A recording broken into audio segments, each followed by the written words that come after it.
வணக்கம். ரேடியோ மன்னார் செய்திகள். இலங்கையில் அதிகரித்துள்ள மரணங்கள் வெளியான அதிர்ச்சி காரணம். இலங்கையில் மது அருந்திய நிலையில் தூக்கிட்டு உயிரிழக்கும் சம்பவங்கள் அதிகரித்துள்ளதாக இலங்கை உளவியல் மருத்துவ விஞ்ஞான சங்கத்தின் தலைவர் மருத்துவ நிபுணர் சஜீவன அமரசிங்க தெரிவித்துள்ளார். சுய நினைவற்ற முடிவுகள் மற்றும் சமூக பிரச்சினைகள் காரணமாக மக்களுக்குள் தவறான முடிவுகளை எடுக்கும் எண்ணங்கள் அதிகரித்துள்ளதாக தெரிவித்துள்ளார். இது குறிப்பாக 15 முதல் 19 வயதுக்குள் உள்ள இளைஞர்களை அதிகமாக பாதிக்கின்றது எனவும் அவர் சுட்டிக்காட்டியுள்ளார். தவறான முடிவுகள் தொடர்பில் பொறுப்புடன் செய்தி அறிக்கையிடல் என்ற தொனிப்பொருளில் நடைபெற்ற ஊடகவியலாளர்களை தெளிவூட்டும் செயலமர்வில் உரையாற்றிய அவர் இந்த விடயங்களை தெரிவித்துள்ளார். கொழும்பில் இந்த செயலமர்வு நடைபெற்றிருந்தது.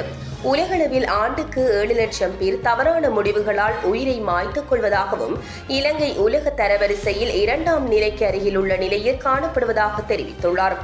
2020ஆம் ஆண்டில் மட்டும் 1909 பேர் தூக்கிட்டு தவறான முடிவை மேற்கொண்டுள்ளனர்.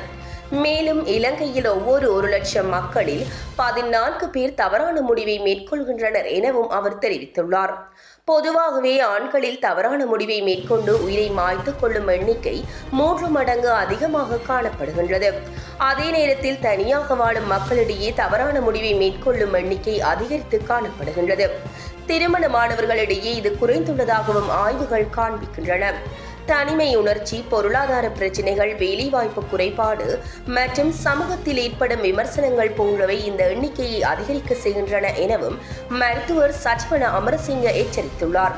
சுகாதாரத்துறையை சார்ந்தவர்கள் மத்தியில் இத்தகைய சம்பவங்கள் அதிகரித்துள்ளதாக அவர் சுட்டிக்காட்டியுள்ளார். கடந்த 2020ஆம் ஆண்டில் 1909 பேர் இலங்கையில் தூக்கிட்டு தவறான முடிவை மேற்கொண்டுள்ளனர் என சஜீவன அமரசிங்க கூறியுள்ளார்.